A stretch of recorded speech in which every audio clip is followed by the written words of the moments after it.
Seja bem-vindo ao canal Informação Cristã. Antes de continuar, deixe um like e inscreva-se no canal para continuar recebendo novos vídeos. Muito obrigado e que Deus te abençoe. Em poucas palavras, um olhar sobre o mundo, a vida e a sociedade, à luz da Palavra de Deus, com Augustus Nicodemos. Olá, estamos de volta aqui no programa Em Poucas Palavras, entrando no ar agora. Eu sou Natsa Matias, mais uma vez com você e comigo, pastor Augustus Nicodemos, da Primeira Igreja Presbiteriana de Goiânia e comentarista do programa. Olá, querido ouvinte, satisfação muito grande estar de volta e esperamos que este tempinho juntos seja muito abençoado na sua vida. Bem, nós estamos aí vivendo um momento político e social delicado nos últimos meses, com manifestações populares com diversas vertentes em relação aos desejos de cada grupo que se dizem representar a maioria da população. Uns querendo a saída imediata da presidente Dilma, outros dizem que ela tem que ficar no cargo, apregoando uma espécie de golpismo da parte daqueles que pedem a sua saída. Outros fazem apologia à intervenção militar no país. Tudo girando em torno da velha e conhecida, e por que não dizer tolerada, corrupção histórica já em nossa nação. No meio disso tudo surge também a questão do projeto de lei sobre a redução da maioridade penal para esquentar o debate da sociedade em torno desses temas. Bem, o Brasil e suas crises políticas e sociais é o tema do programa de hoje. Então, pastor Augustus, ela fica, ela sai, militar vem, militar vai. Como é que a Bíblia se encaixa nessa questão, né? É, pergunta difícil, né? Porque na época em que a Bíblia foi escrita, os cristãos, aliás, nenhum cidadão do Império Romano tinha o direito de fazer uma passeata pedindo a saída do imperador, né? Os exércitos abafariam imediatamente aquilo, né? Inclusive com pena de morte. Mas, embora a Bíblia ela tenha sido escrita num regime de imperialismo, né? No Novo Testamento e no Antigo, o sistema era de teocracia. Portanto, nenhum dos dois era regime democrático, como nós temos hoje, com Estado laico e tudo. Fica, às vezes, complicado achar uma passagem ou uma orientação bíblica que seja muito direta a respeito de questões como essa. Mas existem princípios, né, que estão na Palavra de Deus e que têm aplicação em qualquer regime que nós vivemos, regime político, enfim. O que a Bíblia nos diz é que Deus estabeleceu a sociedade humana e a organizou de maneira hierárquica. E não somente estamos pensando aqui no Estado, onde Deus colocou governantes, mas também na própria família, na própria sociedade, na própria igreja. Deus sempre, essa é a maneira como Deus estruturou a sociedade, ou seja, para estabelecimento da ordem, para o bom andamento das coisas, para o bem comum, há governantes, pessoas que recebem autoridade para gerir a coisa pública, para conduzir a nação, passar leis que sejam justas, leis que protejam todos e leis que punam os malfeitores. Então, a Bíblia tem muita coisa sobre isso. Particularmente, estou pensando aqui em Romanos capítulo 13, que é o capítulo por excelência a respeito desse assunto. Paulo ali escreve que a autoridade ela procede de Deus e ela tem como função proteger o cidadão, promover o seu bem e punir os malfeitores, e que nós, por isso, devemos respeitar as autoridades, devemos pagar imposto. Então, isso aí a Bíblia é muito clara. Portanto, ser um bom cristão não significa ser um mau cidadão. Sim. O fato de nós sermos cidadãos do reino dos céus não nos exime da nossa responsabilidade como cidadãos brasileiros. Então, como cidadão brasileiro, eu posso me manifestar, eu posso usar os meios legais, os meios lícitos para dar a minha opinião e para expressar os meus sentimentos e o desejo que eu tenho com relação à situação econômico-financeira política do nosso país. Esses movimentos aí sociais que têm surgido, né, Vem para a Rua, por exemplo, e que agora está com essa campanha do Fora Dilma e assim por diante, se ele permanecer dentro da legalidade, promover a sua manifestação de maneira ordeira, sem violência e mesmo que diga fora Dilma, ainda assim manter o respeito, né? Sim. Porque apesar da grande maioria da população não concordar ou não acreditar mais na presidente, ela ainda é a legítima presidente do Brasil. Então ela merece respeito, né? E o cristão deveria saber, especialmente aqueles que vão participar, que vão para a rua e tudo mais, que xingar, insultar, diminuir, menosprezar, isso não faz parte da vida cristã.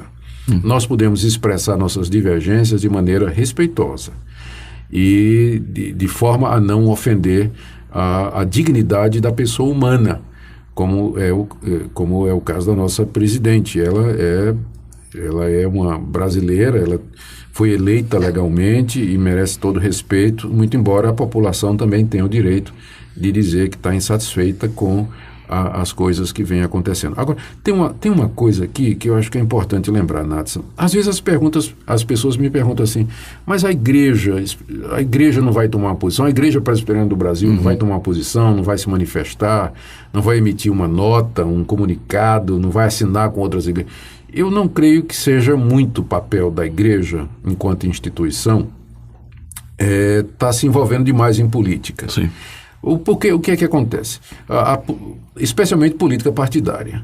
Vamos supor que uma igreja qualquer, ela se posicione ao lado de um partido, entendendo que aquele partido, os ideais daquele partido representam os ideais do reino de Deus. Deixa eu falar claro, tem muita gente que achava que o PT, com o seu ideal de justiça, ajuda aos pobres, estava de fato refletindo os valores do reino de Deus. E não poucos evangélicos e até algumas igrejas fecharam politicamente, né, eu me lembro disso. Com o PT.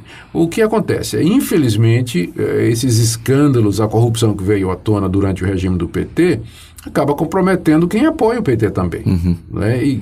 Então, por isso que eu acho meio complicado a igreja se envolver em política partidária. Mas eu não vejo problema nenhum o evangélico, o crente em Jesus Cristo, como cidadão, participar da política, participar desses movimentos, ir à rua. Tem uma representatividade nesse sentido, não? Eu até acho que as igrejas deveriam preparar jovens para serem bons políticos. Nós precisamos de bons políticos que tenham em vista o bem comum, políticos evangélicos que vão para Brasília não para defender os interesses da igreja, mas defender os interesses do reino, do nosso país, né?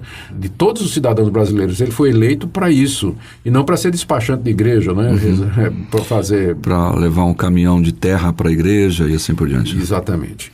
Então eu respondendo a sua pergunta, né? Eu não sei se a presidente vai ficar, se a presidente vai sair, não sei se intervenção militar é a melhor coisa, eu acredito que não, mas de qualquer forma, biblicamente falando, como vivemos num regime democrático que garante direito de expressão, eu não vejo dificuldade nenhuma do cristão participar dessas manifestações, desde que seja de forma ordeira, pacífica e que respeite a presidente como ser humano. Não fica legal o cristão vestir lá aquelas roupas pretas e fazer parte dos black blockers, quebrando tudo lá. Isso aí. Estranho, não? E outra coisa que você mencionou aí, a questão da maioridade penal, né? Eu vi gente nas redes sociais dizendo que quem é cristão nunca vai defender a diminuição da maioridade penal. Eu ainda não entendi a lógica. O que tem ser cristão com isso? Eu vi outro dizer assim, que se Jesus vivesse nos dias de hoje, ele seria contra a diminuição da maioridade penal. Eu digo, por quê? Jesus era judeu, vivia no regime judeu. Na lei judaica, na lei do Antigo Testamento, está dito que se um menino ele for rebelde, contumaz, ele deveria ser levado à porta da cidade e apedrejado, inclusive pelos pais, né? Contumaz, então, né? O contumaz. Então, Jesus viveu num ambiente em que as crianças, os adolescentes, eles eram responsabilizados pelos seus atos, não é? Então, dizer que ser cristão é votar a favor da manutenção dos 18 anos e assim por diante, eu não vejo fundamento bíblico nenhum para isso. É querer demais e vai forçar a barra. Inclusive, no meu ponto de vista, me parece que a lei na Bíblia sempre foi pedagógica. Sim. Né? No caso de olho por olho, dente por dente, não era uma obrigação, olha, é para você matar o fulano de tal, mas era para que se prevenisse, para que ninguém matasse o outro pensando em si. Sim. E esse aspecto pedagógico era um elemento que, eu não vou dizer abrandava, mas vou dizer que suavizava toda aquela legislação que a princípio parecia muito dura. Tudo isso queria mostrar que o pecado é coisa séria, que nós devemos cuidar para andar diante de Deus da forma correta. De fato, era tudo muito didático. É claro, hoje ninguém vai apedrejar um menino por causa de desobediência, né? Aquilo teve uma função determinada na história da redenção e, é claro, não tem qualquer validade para Israel. Era uma teocracia, era Estado e igreja ao mesmo tempo. Hoje o Estado é laico, né? Apesar de que o Estado fica querendo se imiscuir na maneira como eu quero criar o meu filho, que eu acho um erro, mas o Estado deveria estar fora disso, né? Então, por essa razão, eu creio que, guardadas as devidas proporções, eu não vejo como relacionar o ser cristão com essa questão de maioridade penal. Eu acho que seria o contrário. Eu acho que uma boa posição cristã é ensinar que a pessoa é responsável pelos seus atos. Se teve condição de cometer, de fazer e fazer conscientemente, também tem condição de ser responsabilizado e pagar a pena que os seus atos merecem, não importa a idade. Em poucas palavras, um olhar sobre o mundo, a vida e a sociedade, à luz da Palavra de Deus. Apresentação, Nadson Matias. Comentário, Augustus Nicodemos. Um programa da Primeira Igreja Presbiteriana de Goiânia, Rua 68, esquina com 71, Centro. Visite o nosso site www.pipg.org. Apoio, Seminário Presbiteriano Brasil Central, Goiânia.